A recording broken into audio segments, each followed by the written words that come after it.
Buenas tardes.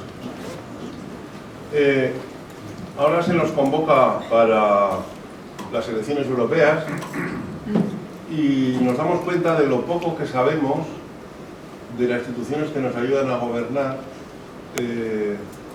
pues una enorme cantidad de legislación, de normas de cada día, desde temas ambientales hasta si le metemos las manos al bolsillo seguro que sacamos un euro, ¿verdad? ¿Qué sabemos de cómo se gestiona el euro? Sabemos muy poco, nos informan muy poco, nos educan muy poco y nos enseñan muy poco sobre la Unión Europea.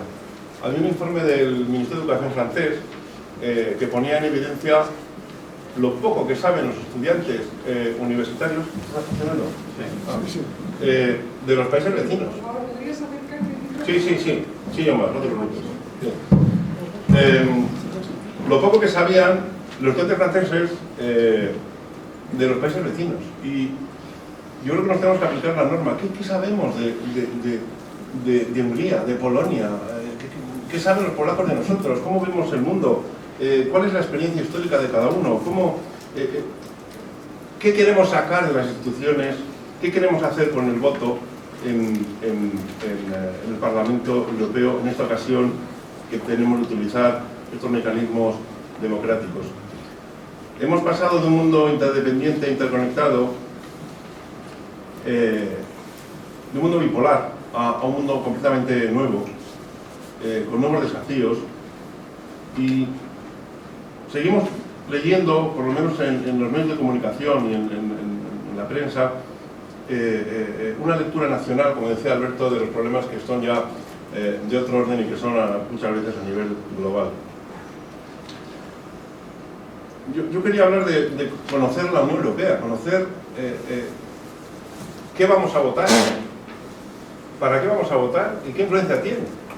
Porque no voy a hacer una lista exhaustiva de desafíos, que son muchos y podemos hacer una discusión sobre ello, pero vamos a elegir a 54 eurodiputados que van a intervenir en el Parlamento Europeo, que es un órgano que se elige por elección directa, que va a influir con la nueva legislación que existe ahora muchísimo en las decisiones del Consejo y de la Comisión, que son los que van a estar legislando sobre el 80% de las normas que aplican en el día a día.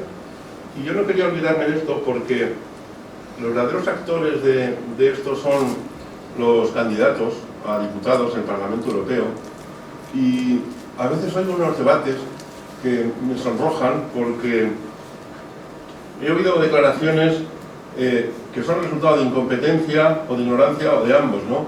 Es decir, el Parlamento Europeo tiene muchas funciones, pero hay que saber dónde se va y para qué se va y cómo uno quiere ser eficaz.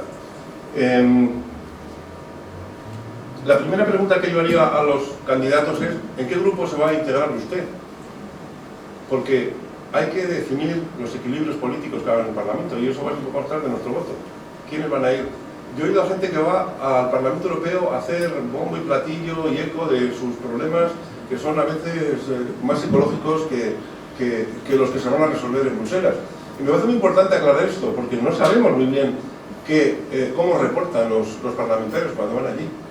Lo del grupo, ¿en qué grupo se van a integrar? Me parece una pregunta muy pertinente para los candidatos, porque hay dos grandes pilares históricos en el Parlamento Europeo, que es la socialdemocracia y el Partido Popular, la Democracia Cristiana, que antes se repartían los poderes y ahora ya no suman ni entre los dos la mayoría, necesitan de alguien más.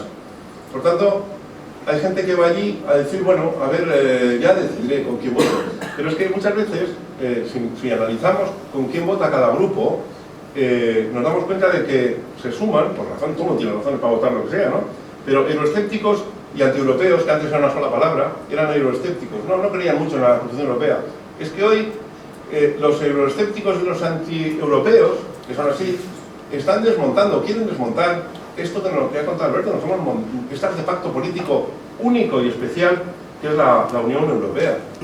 Es la primera vez que puede suceder que haya un grupo de bloqueo, que sumen un número suficiente de diputados para bloquear muchísimas cosas en Bruselas, en Estrasburgo, en fin, las sedes de Luxemburgo, en las sedes de las instituciones comunitarias. Esto es muy grave porque hay gente que piensa de que los grupos anti-europeos o los escépticos que va por libre. Bueno, aquí estamos, aquí no sé qué, en Portugal, en Polonia no sé quién, en PIF, pues esto se llama PIF, en Hungría, no sé qué. Yo soy quizá mal pensado, pero uniendo los puntos veo líneas. Es decir, hay estrategias globales para desmontar este artefacto político que es la Unión Europea. Yo así lo creo. ¿Y por qué? Porque hay mucho en juego. ¿Quién ha puesto una multa de 3.000 millones de euros a Google? La Unión Europea, la Comisaria de Competencia. Esto cuesta dinero al que lo hace mal. Por lo tanto, hay muchos intereses en que esto no funcione.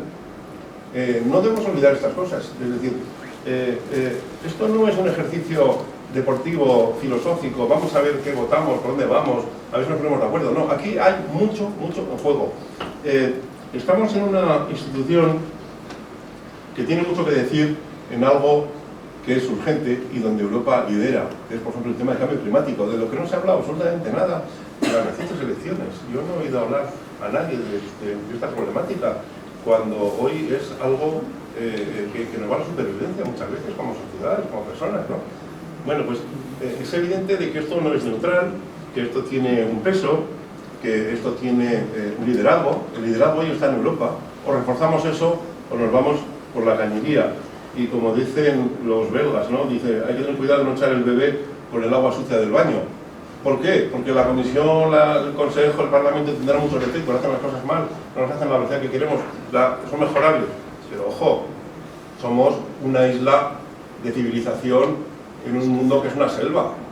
Es decir, ¿dónde quisiéramos, si preguntamos a cualquiera en el mundo, un chino, un americano, un mexicano, me da igual, ¿dónde le gustaría a usted que viviesen, estudiasen y trabajasen sus hijos? En Europa. Somos una isla de democracia, somos una isla de derechos, en un mundo cada vez más asalvajado, asilvestrado, llamémoslo como queramos, porque hay una voluntad de desmontar todos los acuerdos que había multilaterales a nivel económico y otros que vendrán. En fin, ¿a qué viene todo esto? A que sabemos muy poco de la Unión Europea. Me gustaría que fuésemos capaces de exigir a los candidatos mucha más información, mucha más responsabilidad hacia los electores, a los que vamos a elegir. Que no nos cuenten milongas, porque yo he oído barbaridades y luego la gente ha votado lo que ha querido, ya digo, con grupos totalmente opuestos. Fiscalizamos muy poco a los verdaderos responsables de todo esto, y me parece muy importante que nuestro voto ayude a construir a una arquitectura que yo creo que es razonable y donde discursos que son de consumo propio territorial pues no tengan un efecto de desmontar los grandes objetivos que hay. Porque la segunda pregunta que yo haría a los candidatos no es en qué grupo político se va a integrar usted en el Parlamento, sino deme una opinión sobre el libro blanco de la Unión Europea para 2025. 2025 pasa mañana. Pero tenemos que saber cómo avanza los temas monetarios, fiscales, el pilar social, los temas de defensa y seguridad común, temas como los temas de la protección ambiental, el cambio climático, la demografía, estamos y la inmigración, claro. Es una Europa muy diversa y lo que es evidente es que el sur y el norte, el este y el oeste no vemos los problemas de la misma manera. Si hay dos ejes, por simplificar, desafíos, empleo y emigración, resulta que para una parte de Europa el empleo es el problema prioritario, para otros es la migración. ¿Por qué? Porque bueno, tiene unas condiciones de empleo mucho más razonables que las que tenemos aquí y les preocupa mucho más la emigración. ¿Por qué? Bueno, porque se ha sacado la bandera del contrario, del desconocido, del invasor, lo que sea, me da igual porque los argumentos son un poco sólidos, muy razonables, pero vamos a estar sometidos a falsas noticias, lo que se llama fake news ahora. El 90% de los que estamos aquí, en este mes, vamos a recibir algún mensaje que es falso, porque hay, insisto, no es por casualidad, hay campañas, hay gente mandando millones de correos y de llamadas telefónicas con mensajes falsos que van a influir. De la misma manera que se veían falsas imágenes de musulmanes celebrando que se quemaba en París, en Notre Dame, que era falso, vamos a recibir mensajes muy sutiles. Hay gente preparada a desmontar la eficacia de las instituciones comunitarias. Yo, en fin, insisto, no puedo aportar un informe concreto, pero buscando en el propio Parlamento se encontrarán informes de cómo funcionan muchos de estos sistemas. Es decir, que no nos dejemos engañar por noticias que no son contrastadas, pero hay principios y valores que sí que tenemos que defenderlos. Hay principios y valores que son los que nos han llevado a tener unas instituciones que avanzan, que nos hacen mejorar la sociedad, que hay muchas discrepancias, ¿de acuerdo? Que no tenemos la misma visión, ¿de acuerdo? Que es mejorable, no me cabe la menor duda, y es lo que me gustaría que pudiésemos hacer debates sobre esas actividades para mejorar. Pero una pregunta, por ejemplo, ¿cuánto aporta la Unión Europea en concreto a Vizcaya? No sabemos la cifra, pero bueno, se puede conocer, es una cifra importante. Aquí nos ayudan directamente. No sabemos ni siquiera eso, no sabemos quién lo gestiona, cómo se gestiona, no lo sabemos bien, pero es muy importante. Hay un elemento que llama mucho la atención y es que todavía la Unión Europea, las instituciones comunitarias, en su reparto presupuestario, tienen unos objetivos de igualar la renta a los territorios que están por debajo de una media, de la media europea. Todavía somos receptores, dentro de poco nos tocará pagar a los países del este posiblemente. Pero no sabemos ni cuánto, ni cómo, ni por qué. Y uno de los elementos para aclarar, poner en valor, justificar y equilibrar posiblemente es que un sistema más federal, no solo en Europa, sino en España, nos ayude a ser mucho más responsables de esos mecanismos de ayudas que nos ayudan con los fondos comunitarios. No por tener más dinero de la Unión Europea posiblemente lo gestionásemos mejor, porque no tenemos ninguna capacidad, porque el sistema de gestión nacional es extremadamente pobre. Pero si uno explica en Estados Unidos, en América Latina, me da igual, en cualquier otro territorio del mundo, que hay dinero público para ayudar al nivel de renta de territorios de la Unión que están por debajo de la media, te dicen eso es comunismo. ¿Cómo vas a dar dinero para que otros vivan mejor? Bueno, eso existe en la Unión Europea. Ese esfuerzo de solidaridad es lo que nos hace diferentes y nos hace que esto merezca la pena compensarse. De momento recibimos dinero que nos tocará pagar. Pero bueno, hemos recibido más del doble del Plan Marshall después de la Guerra Mundial en Alemania, en España. Hemos recibido más del doble de eso. Y no es un banco la Unión Europea, no es un banco. Funciona con el 1% del Producto Interior Bruto de toda Europa. Y con esa pequeña cantidad bien puesta se pueden hacer muchísimas cosas como es el resultado. Bueno, todo esto tiene un elemento democrático, un instrumento crucial que es el Parlamento y al cual vamos a enviar a 54 diputados.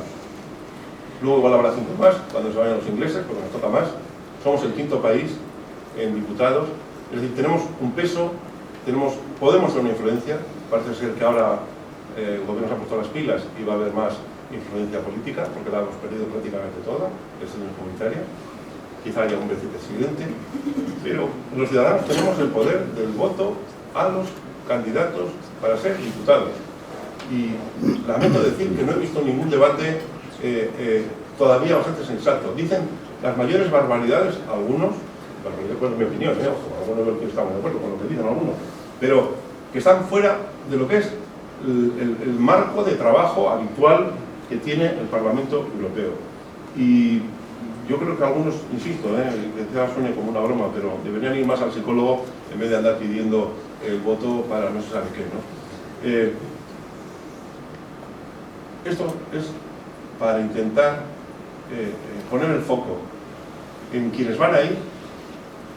No sé cómo se puede exigir que haya más debates con los parlamentarios o candidatos a parlamentarios para poder hablar de alguna de estas cosas importantes, como nosotros vamos a hacer listas y planteamientos y tal, pero son ellos los que van a tener que meterse en un grupo político, van a tener que mover equilibrios políticos, van a influir en las decisiones presupuestarias, en la toma de decisiones sobre seguridad, defensa, medio ambiente, demografía, economía, seguridad, etcétera, etcétera, etcétera.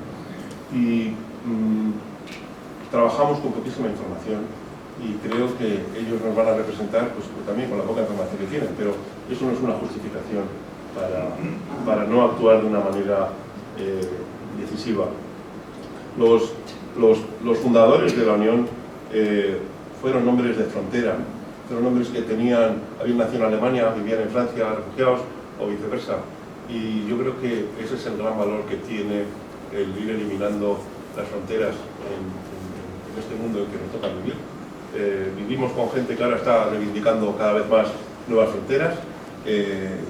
Yo creo que el artefacto político que son las instituciones comunitarias nos indican que perfectamente podemos vivir con una frontera exterior común y no fronteras interiores. Yo espero que esto sea así, y la verdad es que me gustaría que el debate, insisto, de los parlamentarios fuese mucho más de cara a los grandes desafíos que como los ven ellos, que hablar de problemas locales en un marco comunitario. No sé si luego podemos hablar de algún detalle más de